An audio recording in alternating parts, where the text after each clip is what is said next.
خۆشەویستانی کورسات نیو سڵاوتان لێبێ لەگەڵ هاوکارانم بە یەک پانۆڕامای ئەم شەوتان پێشکەشەکەین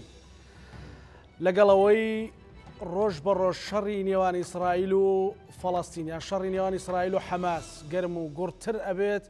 لێرە و لەوێش مەترسی گواستنەوەی ئەو شەڕە باسی لێوە دەکرێت کە پرشی بەر عێراق و هەرێمی کوردستان کرد تا 2000 گەیشتۆتە ئەوەی کە ئەمریکا داوا لە وڵاتەکانی بکات سەردانی عێراق نەکەن و بەشێک لە دیبلۆماتکارێدەکانی بچێشێتەوە بۆ لە قونسوڵخانەی بەغدا یان لە سەفارەتی ئەمریکا لە بەغدا. ئەمە جگەلەوەی دۆخێکی چەقبەستوو لە هەرێمی کوردستان لە نێوان هێزولانە سیاسیەکان هەیە و پەیوەندی نێوان هەرێمی کوردستان و بەغداش هیچ چاوەڕوانیەکی ئەوە تۆی لێ ناکرێ و بژێوی ژیانی خەڵکیش خراپ. ئەم شەو لەسەر مەترسیەکان و لەسەر پێشهاتەکان و لەسەر خوێندنەوەیەک بۆ ئێستا و داهاتووی هەرێمی کوردستان و عێراق گفتوگۆ دەکەی لەگەڵ بەڕێز عەدنان عوسمان نووسەر و چاودێری سیاسی. عەدنان بەخێر بێت. سوپاس بۆ دەرفەتە. لە کەمێک لە شەڕی غەزەوە دەست پێ بکەین، ینی ئەو شەڕە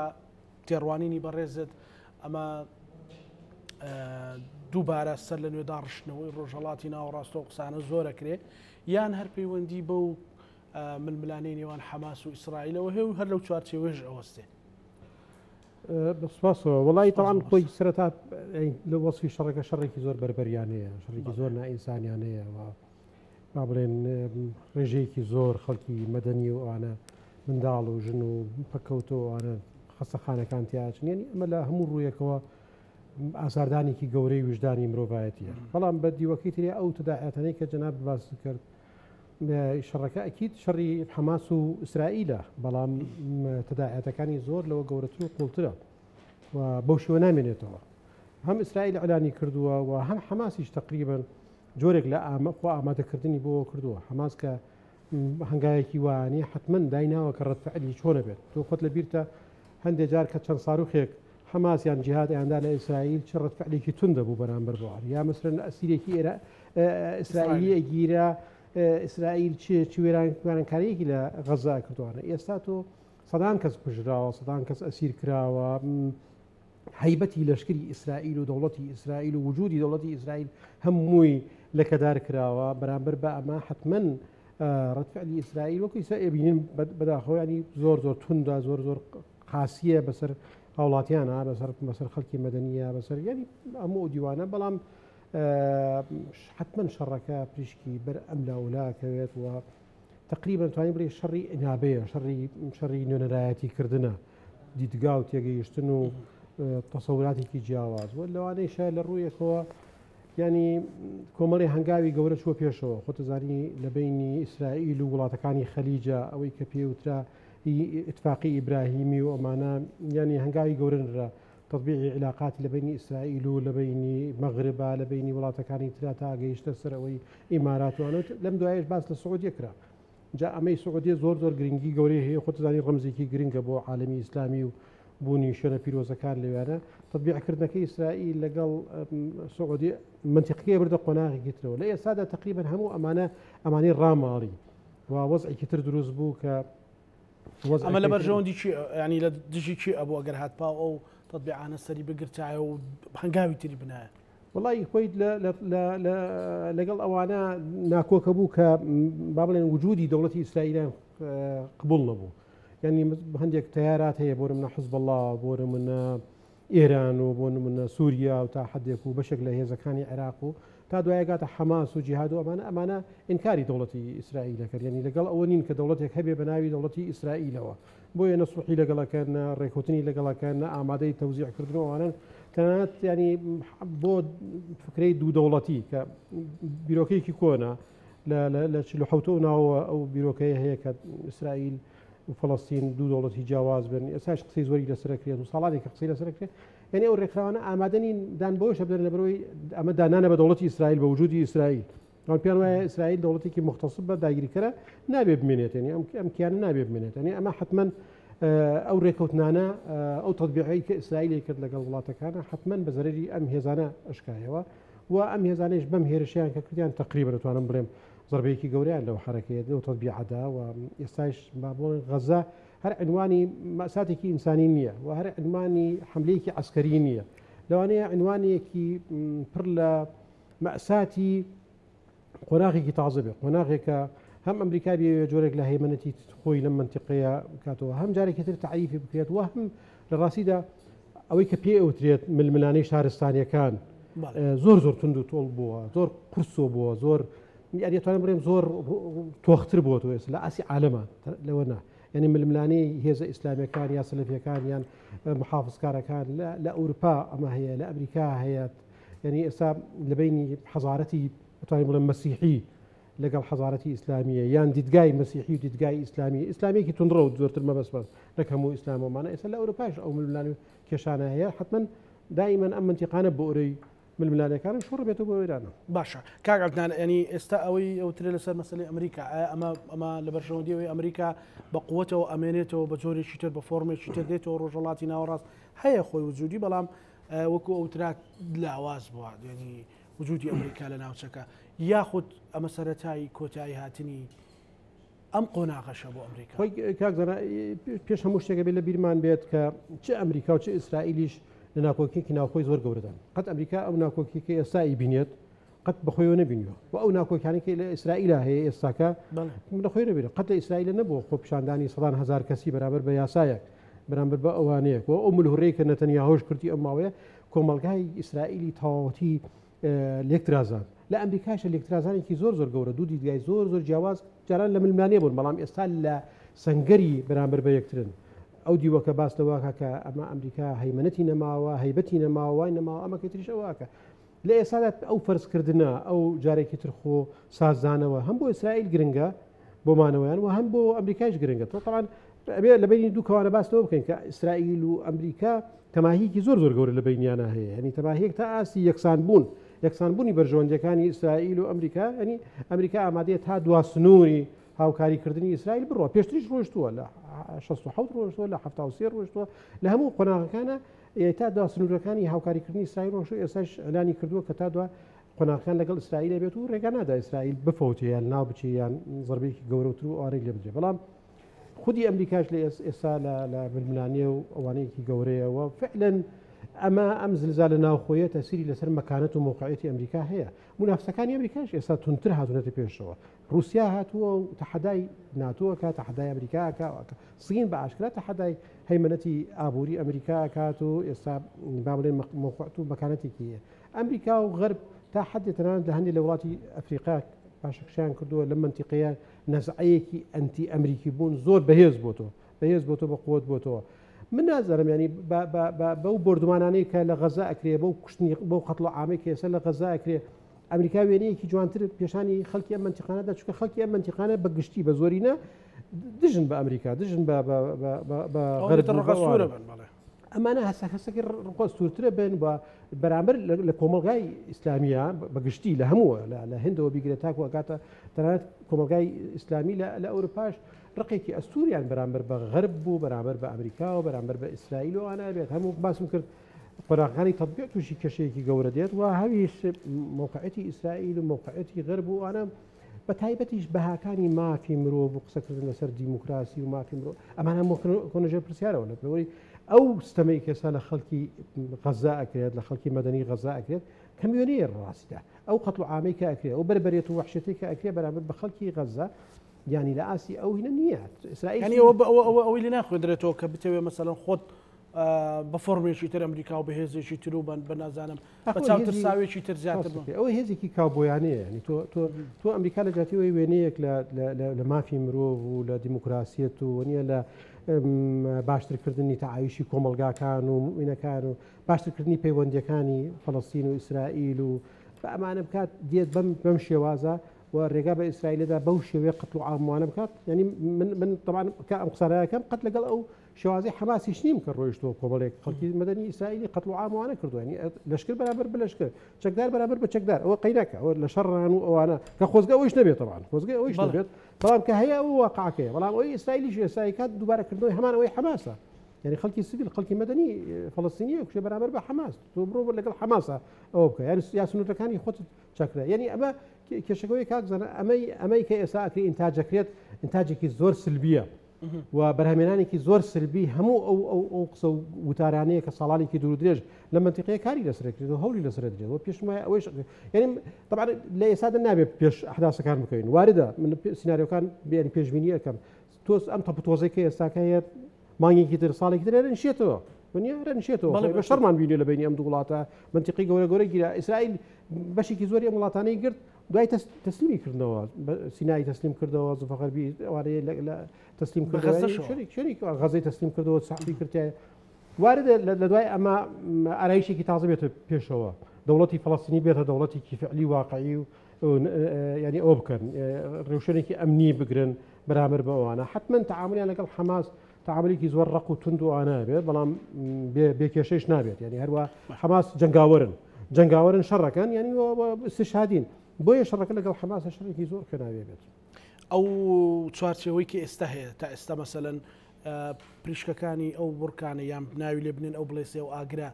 ئەڕاتە دەوروبەر ڕۆشتووە تۆ سیکە ئێستا لە عێراقە گەیشتە عێراق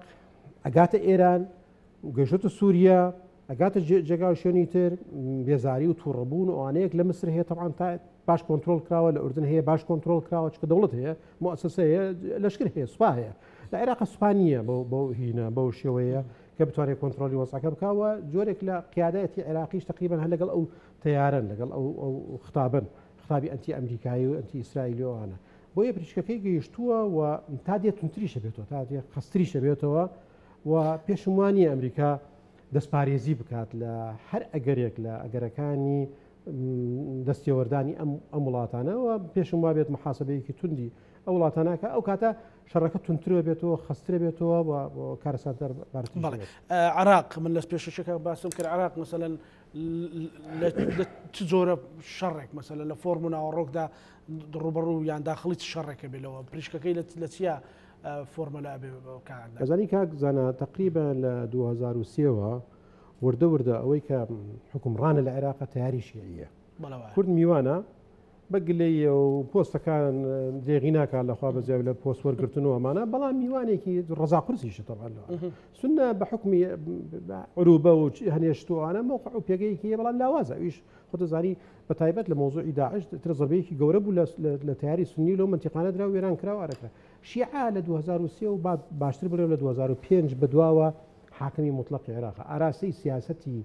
نێودەوڵەتی عێراق لەلایەن شیعەوە کرێت شیعی عێراقیش یعنی تەنها لە ڕووی تائیفیەوەنە لە ڕووی پاشخانی پەیوەندی هێزە سیاسیانێ باوەڕێ ئیسلامی سیاسی شیعی لە عێراقدا لەگەڵ ئێرانایە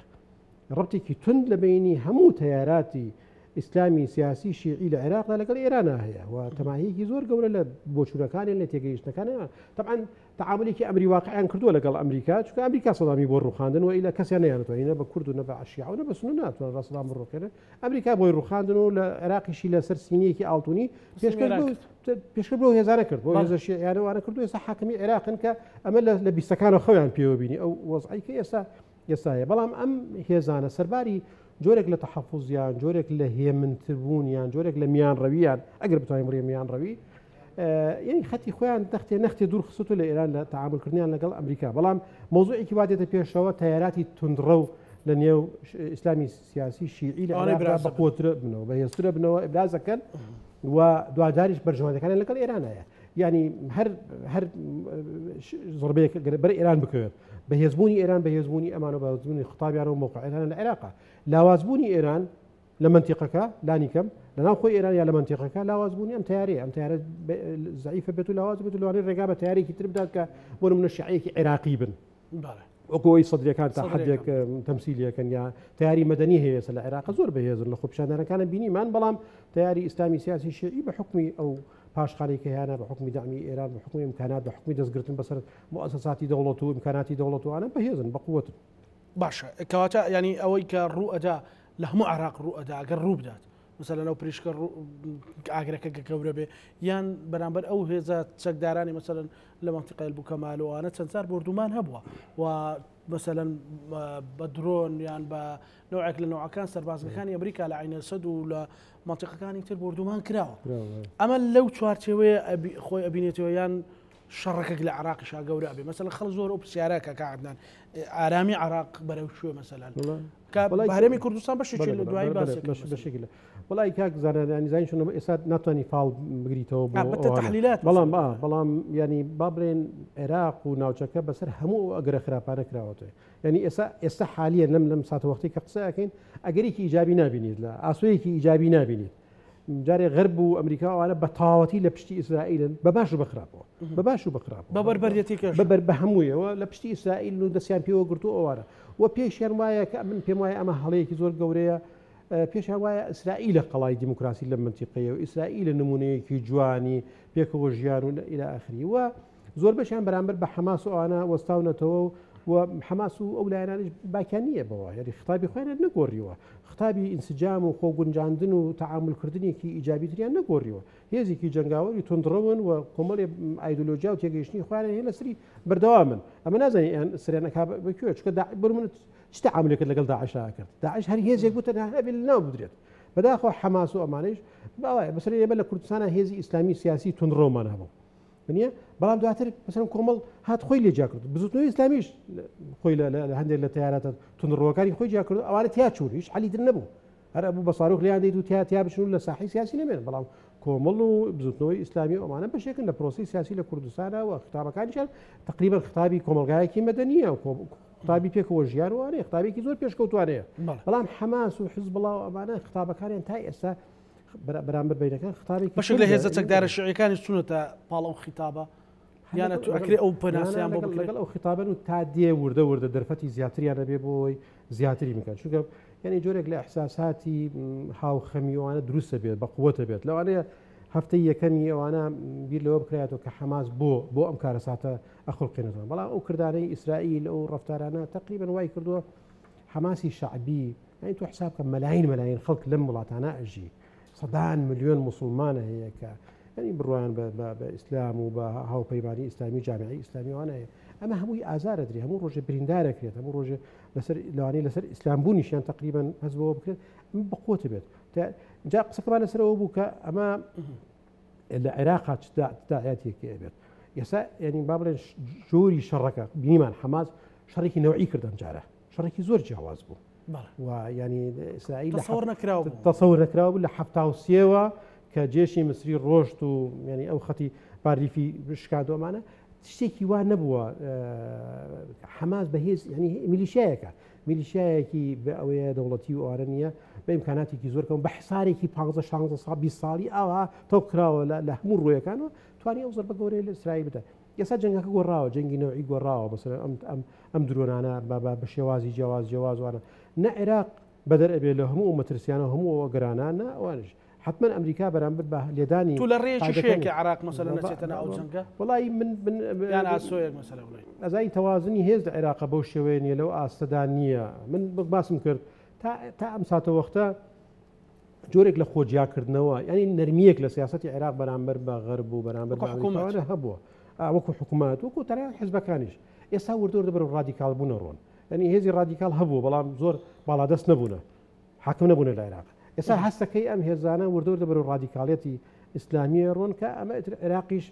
قاچی ئەگەر زوو شەڕێکە کۆتایی نەیەت و یەکلان نەبێتەوە زوو ئاوێک بەم ئاگرە نەکرێت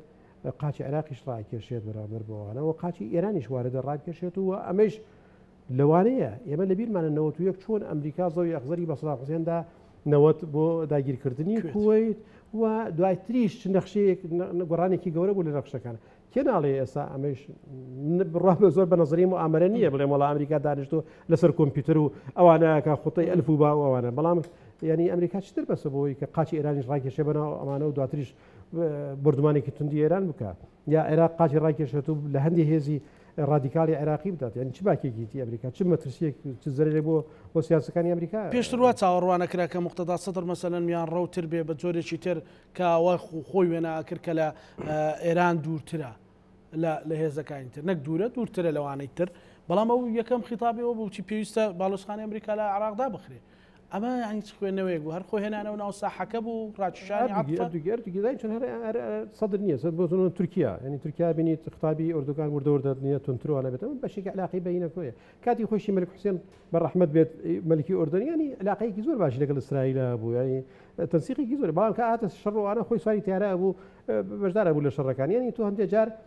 کەسی سیاسیە کەسی سیاسی باڵایە یەکەم ئەوانە محکومە بە بۆچوونی لایەنگرەکانی قەناعەتی لایەنگرەکانی و ئەبێ جۆرێک لە خۆ گونجاندن بکە لەگەڵەوانەکانی ینی ئەوەی استراتیجی ناوە من بەدڵنیایەوە چ لە مصر چ لە ئەوانە لە وڵاتەکانی تریشکە و قسەداکرێت چونکە لەوانەیە بەشێکی زۆریان بەتایبەت ئەوانەی مصر ئوردن ئەو وڵاتانە تورکیاش ئەزانێت کە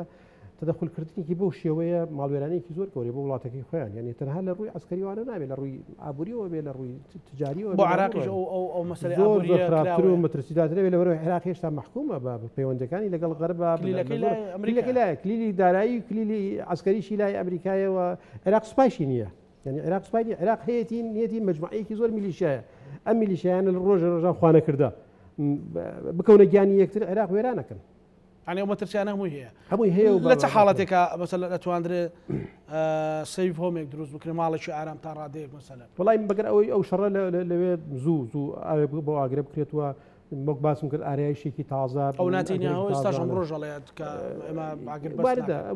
واردە شتێک ڕوودات مفاجەیە ڕوودات یان تیارێک ناو غەزۆ قسە بکات یا عقل و منطق بێتە پێشەوە لە ناو ئیسرائیل لە فشارەکانە بێت لە ینی ئەمانش هەموو واردن ینی ئەوە نێ ئێستا لە ژێر گەرمەی ئەحتاسەکانە پێمان وا بێتتر ئەمە هەتایە ڕوە ڕاستە ئیسرائیل بەسەڵ ئێمە ساڵێکە خارێت ئەوە ناخێنێ بۆیە لە پاڵ حملەی عسکریە حملەی دیبلۆماسیش دەست پێ بکە بێ ئەوش دەست پێ بکە ینی من شتێکە خەمە بیری جەناب و بینەرانیش لە 91 کە عێراق دەرکرا لە کۆیت و ئەو شەڕە گەورەیە کرا ئەو تەحالفە گەورەیە کرا قەزەی فەڵەستینی چووە پێشەوە اتفاقاتی ئۆسلۆ لە ئەکامی ئەو بوو پێشتر ئیسرائیل بە عرفات و بە منظمەی تحریر ئەوت ئیرهابی تیرۆریست بەڵام لە دوای ئەو شەڕینەکە دەرگای کرایەوە بۆ ئەوانە فەڵەستینەکان ئەو بینیمان عرفات لەگەڵ ڕابین و لەگەڵوانە اتفاقاتی ئۆسلۆ کرا ئێستاش واردە لەم شەڕە لەگەڵ حەماس و ئەمانە چونکە خۆ حەماس نوێنەتی هەموو فەڵەستین ناکە نوێنەتی هەموو غەزەش ناکە وەکو چۆن عەباسیش نوێنەتی هەمووی ناکە ینی بڵێ محمود عباس بڵێ محمود عباس ینی واردە ئێستاش شتێکی تر ڕوو بدات یان قۆناغێکی تر لە قۆناغی دیبلۆماسی و با بڵێن دەسەڵاتێکی جیاوازتر هەرێمی کوردستان لە چ ڕووێکەوە مەترسی لەسەرە کاگەندنا وڵی هەرێمی کوردستان لە بەتایبەتی لەو جەنگە هەرێمی کوردستان لە کۆمەڵی ڕووە کاکزانە مەترسی لەسەر یەکەم لە ڕووی ئەوەی کە ئێمە بەشێکی لە عێراق هەرچی بەسەر عێراق بێت قاچێکی کوردستانیش بۆ ڕائکێشێت ئەمە دیوی یەکەم لە دووەم ئێمە هێزی چەکداری سربەخۆی یەکگرتووی خۆمانمان نییە هەر حزب هێزی چەکداری خۆیەوە ئەمە معلومە و هەزار جاباز کراوە ئەمانە و یەکیش ناگرنەوە و بۆ ئەجندای حزبیش بەکاردێت دوو لەم ساڵانەی دوایە سیاستەکانی یەکێتی و پارتی زۆر جیاوازن و زۆر دوورکەوتنەوەەوە بەردەوام دوورکەوتنەوە تا ئاستی تەخوینکردنی یەکتر و دژاتیکردنی بەرژەوەندەکانی یەکتر کە دوجار تێکداری بەرژەوەندەکان باڵاکانی هەرێمی کوردستانە لە بەغدا هەموو جۆرە دژایەتی یەکترەکەن و ئەمەش وای کردوتە تقریبا بەغدا زۆر باڵادەست بێ بەسەر هەرێمەکە بۆیە ئەم دوو حزبەت کە حەقم لە کوردستانە دوو زۆرێنە داگیر کردووە ئەم دوو حزبەت زۆر دژیەکەن ئەمە کێشەیەکی گەورەی ئێمە کێشەی اقتصادیە کێشەی ئابووریە ئەم هەرێمە ساڵانێکی دوور و درێژ لە بەرهەمێنانی نەوت و لە ناردنە نەوتی ئەوانە قەت حسابی ڕۆژێکی ڕەشیان نەکردووە پارەکە وەرگیراوە و هەڕاج کراوە و تەخشان و پەخشان کراوە بە هەدەر دراوەبانە هەڵ نەگیراوە بۆ ئەوانە ڕێژەیەکی زۆری موچەخۆرمان هەیە ئەوەی ئێستا معانەتەکانی نەبێنێت هەر کێشەی بۆ عێراق دروست بێت بۆ لە ڕووی اقتصادیەوە بۆ هەرێمەکەیش دروست بێت هەرێم ئەگەر کێشەیەکی گەورە هەبێت ناتوانێت تازە زۆر زەحمەتە بتوانێت جارێکی تر نەوتی خۆی بنێرێت و دەهاتی خۆی ئەوانەیە هەبێت سیاست نە سیاسەتێکی دیبلۆماسی نە سیاسەتێکی سیاسیانەی عاقلانە حەکیمانە و نە سیاسەتێکی اقتصادیش ئابووری بەهێز و دارایی بەهێزی لە هەرێمی کوردستانە نییە بۆیە من مەترسیەکە زۆرتر لەسەر هەرێمە بینم هەرێم کاکزانە ئێمە ساڵانی ڕابردوو سەرباری هەر ڕقنەیەکمان لە هەرێم و ئۆپۆسیۆن بوون ئەوانەمان بەڵام هەستەکرا هەرێمەکە نەختێک پتەوە بەهێزە عێراق پەنای بۆ هەرێمە برد یانی تقریبا لە عێراق هەرێم ببوو بە نمونە خۆتەزانی حتا لە ڕووی ئابووری و ئەوانەیشەوە ینی ڕەبتکردنی ئابووری هەرێم بە بەغدایشەوە سەدایەکی زۆر گەوری نەبوو لە بەرەوەی پێمان وابوو کە ئێرە خەڵکە هاتە بەغدا ئیفلاسی کردووە بەغدا پارەی نییە بەغدا وارەی نییە ئێستا ڕێک عکس بۆتەوە ئەمە کێشەیەکی گەورەیە ینی ئێستا ئەو هەرێمە لەرزۆکەیە بەداخەوە هەرێمەکەمان لەرزۆکە اینجا ئەگەر هەزەیەکی گەورە زلزالێکی گەورە لە منتیقا هەبێت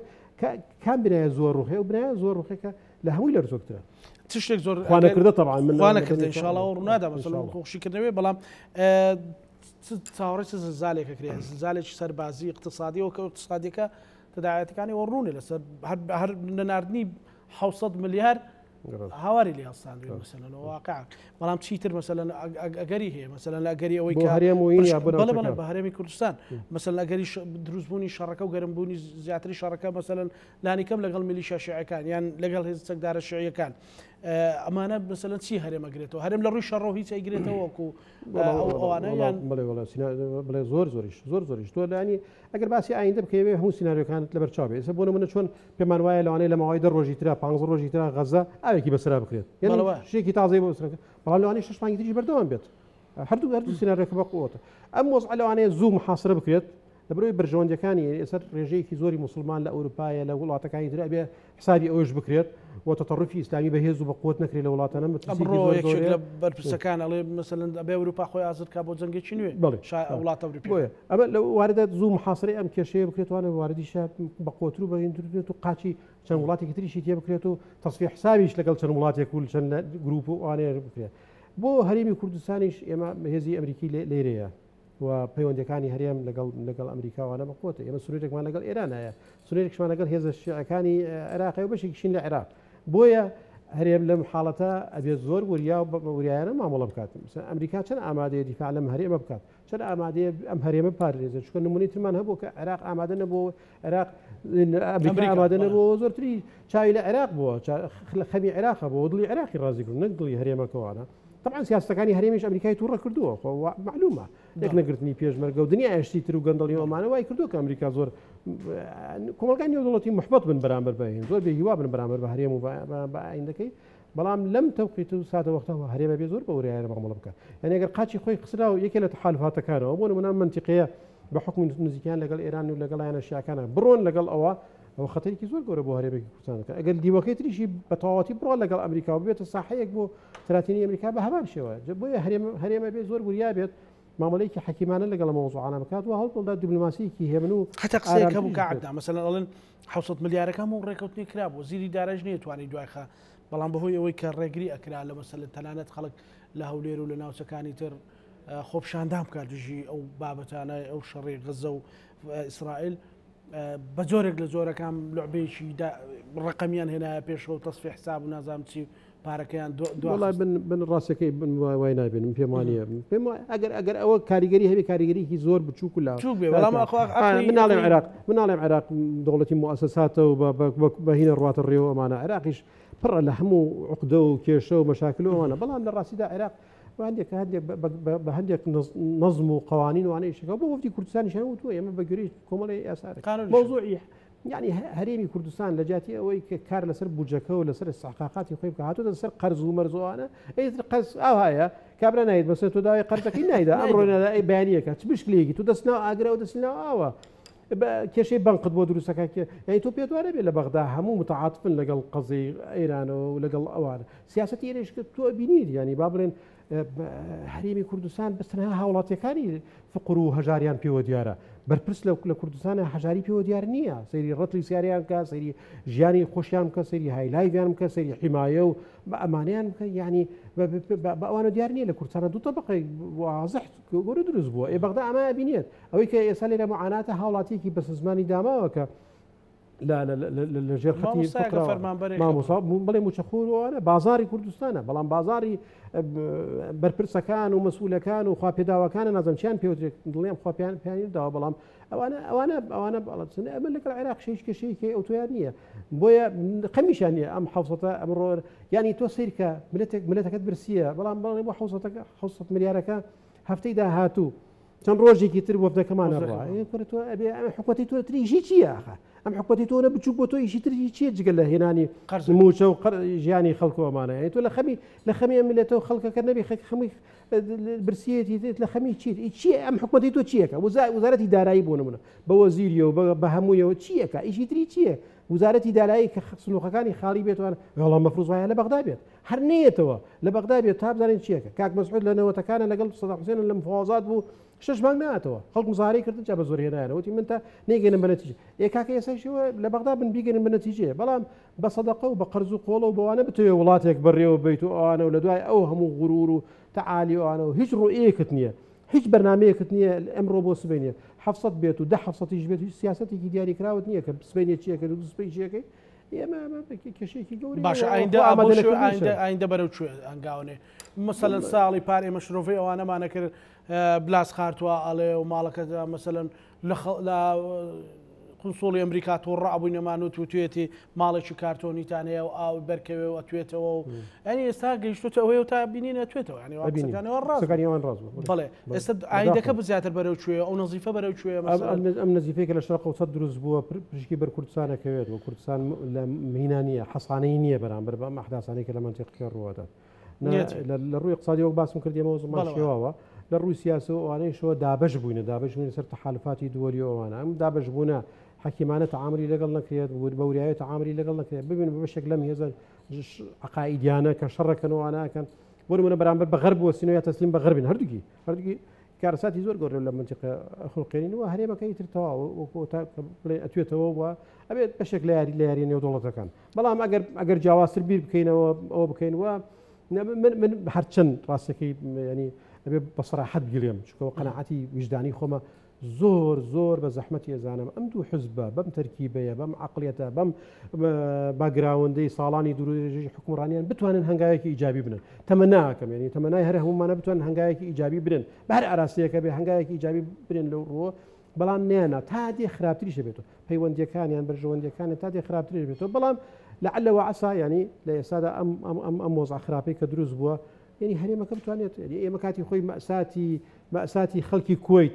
دەربەدەربوونی سەدان هزار خەڵکی کۆیتی کە هەمووان پێمان ناخۆش و بەڵام بوو بە جۆرێک لە خێروبێر بوو خەڵکی کوردستان و جۆرێک لە نیمچە ئازادیەک ساڵانێکی دوور و درێژ لە سایە ژیان لە ئێستاشدا طبعاً کەسمان لەگەڵ ئەو محنەت و هینە نین ینی بەداخەوە بۆ هەموو لەوانەیە کورد بتوانێت ئەگەر زیرەکانەوە ئەگەر جۆرێک ماڵی خۆی بەکەوەی کەوترێ ماڵی خۆی ڕێک چەند وشەیەکی زۆر ناخۆش و مزعجە نازانی ماڵ چۆن ڕێکی خا بەمانە ڕێک ناخرێت ڕاستەکەی ئەیکێ ڕێکی خات ئەوش پرسیارە گەورەکەی خۆی لەم هەرێمە پەرلەمانیشان نێشتوە مۆسەی تەشیعی نەماوە حکوومەتەکە حکوومەتی کاربەر ڕێکەرە یعنی تقریبا شەرعێتی ئەنجومەنی پارێزگانەماوە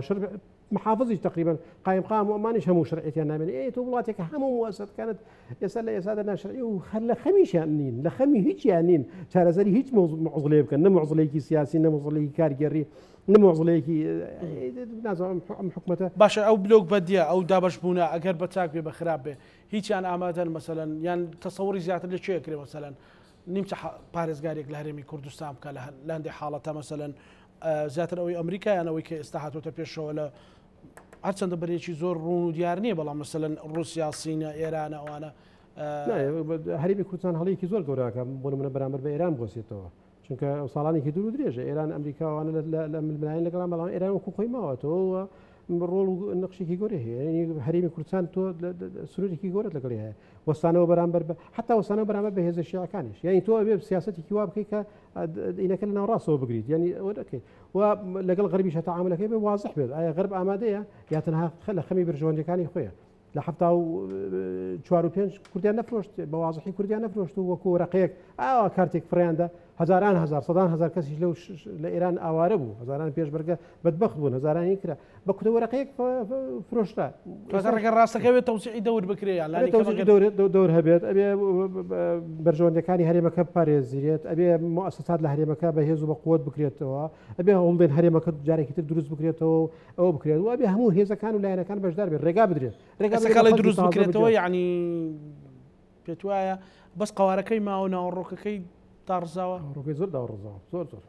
تۆ بڵێ خۆیان احتراف بۆ نەکەن خۆیان نەزانن کە ناوەڕ چیان هێشت ناوەڕۆکەی یعنی ئێستاکە ئەوە هەبوومان ڕۆن لە بەغدا ساڵی 700 ملیارەکە کە لە بەڵێ چیان هێشتە چه هەیبەت و مەکانەتێک و ئەینێکیان بۆ هەرێمەکە هێشتەوە چیان نێشت بەچی دروستە بێتەوە کاردنان والله ئەگەر ڕاستەکەی پێ بڵێن بە ئارایشێکی تازە لە هەرێمی کوردستانە بەوەی کە ئەم هەیمەنەی دوو حزبە بەم شێوازە نەمێنێت ئەم دوو زۆنە نەمێنێت ئەم دوو پێشمەرگی هێزی پێشمەرگەیە نەمێنێت پەرلەمانێکی فعلی و ڕاستەقینەمانە بێ هێزی تازە بواری پێ بدرێت خەڵکی تازە گەنجی تازە جیلی تازە بواریان پێ بدرێت بێن لە مؤسساتی حکم وانە بن حکمی عائیلە و نفوزی کەسەکان و ئەمانە کەم بکرێتەوە حکمی مؤسساتە بێ لە هەرێمی کوردستانە ئەمە و ئەم شتێکی زۆر گەورە نییە لە وڵاتەکانی تریشە ڕوویدا و لە شوێنەکانی تریش یعنی معجزە نییە بڵێن لە کوردستانە بەڵام ئەگەر ئەمانە نەکرێت وڵا هەرێمەکە واردە ڕوبڕووی هەموو مأساة وكارثات بيتو إن شاء الله وانا بيت يعني وتمناهم وانا بيت أكري سوقنا غبت كاتك بشوبينين يعني ترى أنا دو كاتشي كبيش مرجل الشعب عرب على بيش عاصفة بيش عاصفة بيش قردلوا لي كي جورة خوانا كرده لاني هرهم ما نقول كلام منطقي بيني خوي بوشوي بله بشك لو هزي جنگاوران لشوني كي دور ودين لشوني كي دور ودين ورون بوشوني دوري خوان أو كليلة بدبخت بيد أو بدبخت بقول من ده إيران نا عراق نا حتى نا سوريا نا أردن نا مصر وانا إسرائيل كانوا وفلسطين كانوا بتايبتش يصاب فلسطين كانوا خلكي غزية وإيران بونو وتحتيم بونو أو أنا كراون أو هي زانو بابوران وأنا أرونو ولاتي خويانو هي زي تردي درس بيه وخلكي تردي درس بيتو أو أنا درس ولا يعني أي شيء إن شاء الله خوانا كردنا كنا أو معي وبلام بم عقليتي حكم راني لكردستان واردة والأمر يعني ناتواني تعامل كي باش لقلب بغداد بكريت بو برجوان كاني هريم جاء موضوع كبيت مسائل إقليمي وصراعي بيني هذا جورة هذا رقتنا باشا وبتركك عدنان مثلا أم الرداوي كالرداء ولا سلم مثلا بمسروة لا نيوان غزة مثلا حماس وإسرائيل كارتشي إيرانبو يعني تقينويشي إيرانبو شكا زور باسي أو كرايان وترمي كردستان بوي لقل بغداد بطاطي الرقناكي وشتك رو أداء عراق أقايل خوينا مني عراق لعوازة عراق توشي شي جوراء به باقي مهمل كان ما نخين صبتي عراق يا بغداد إيران دستي خوي بيشخص مثلا شتي شو أوتري والله واردة موارد يعني دي الشيء كتريش إضافة بو أوخسة أكريت يعني بشي كزور شربابي نظرية مؤامرة أو شوية كإيران ترسي كزور قوري لتطبيع بين إسرائيل والسعودية بو وبشي لماشي أو يكرد بلام أما راسكي تعال بلم تحليلي كي روكشية أحد من ناتو أنا من كاري هيك لم رجزانه بكم كشكل صراع كزور تنده هم يجايتي بلام صراعي حماس لقل دولة إسرائيل صراعي كونا أي كم صار بيش إسرائيل دا بانزبي يعني صراعي كونا بيوسف بشي كزوري بيوسف بحقوقه بشي كشي بيوسف بديتجاوا يعني حماس كان قتل لقل ونين كدولة كبيرة بناو دولة إسرائيل إسرائيل أمانية لقل حماس يعني بشي كي بنيوية كزور سختو دشكيريا بلام واردة أم هم فاكتوران اللي موضوع كان هاي بسياسة دوليش زين قولة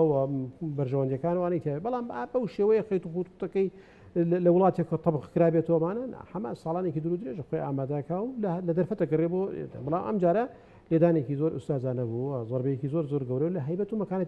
إسرائيل شدجير كردوه شدجير كي بدأ أخوه بس خلكي سيفيل ومدني وأنا أخير بسيار ما بيك عدنا مثلا أو تريد وكو تسانسك أو طريقة إيران ناهي على حوشي أوديو حوشي خويا شرو أجاو دروز بكريم كردستان باش شي زوريتي لحد جوم أختي منطقة برادوستا وتعقات خانقين وأمريكا شيء زي شي جوري يعني سفارتي شي جوري لهولير يعني لو منطقة لو حركة دروستي كردو وهي المنطقة هريري لمنطقة هريب فروكا خانة وأنا هي أوش ناوي أو دوخة دروز بي أما تسانسي كذا تهريم كردستان يوادرم أو يوادرم أو بيتوبة وشانسج بدا بهريمي كردستان شو هريمي كردستان بهلا هر يعني آمن بيت أو تري همومان آمن ومان نالمان وني نويدا تومان وكسوكار مان وشاركان مان إلى آخره بلام للرصيدة جنگك لواني أو ندخس بيت هوا قاتشي لأن كان ببي إرادي خوشان رأيك شدنا وفي اشتكتنا بحزو ببيستو أنا نارا راسته بقولوا من إيران صالاني كهوري داوا كيش بكيشكان برواتنا ولاحقات دورتر سوريا نكر أوا ولاتكاني خليج كبهاري عربي رويدا وأنا رك كيشكان لسوريا راقر شو كرويج بو برو بحرين الرويج برو ولاتكاني تري وجيش اليمن يعني منطقيين نكر أما مديك وخريج وهم ولاتكان بريتو والله سوريا كرد موقعه جايك نبوه يهمو تسليح يا زكاني عن كردو أنا عن كردنجي كخرايلو بك خلق جرأتي ونك خونيش بونا بيني بلا والله برنقار بينشك مأساتك ليبيان بيني مأساتي سوريان بيني مأساتي يمنيان بيني بيان وابو ترى ما هلا جوريا نكرت بابا نظام وهنا الرازي بين يعني أويك خليج كردي برامر بو شوية بو بويا واردة بو أراسي بروات چه إيران وشم وأنا هولدن شركة دور بالأخوانه كاركتر كاني ترك لأن كاني ترك شركة بلام وارد شقاشان راكي شيء بناو جنگك زور تنها آرام بير كرنو بريارة شو منطقي سياسية كانت وانت دوخك يعني من قشبين نيم بم عقلتي سا إداري كردستان كات بتوانن سياستي حكي معنا عقلانه لو تشارشوي برجون كان بيادب كان بلام باتمنى أوبكن زور سباس بو بريس عندنا عثمان وسلو سعديري سياسي سباس بو درفت سباس بینەرانی خۆشەویست لەگەڵ هاوکارانم بە یەکەوە پانۆڕامای ئەم شەومان پێشکەشکردنەوە شەمانەتی خوای گەورە بن خواتان لەگەڵ.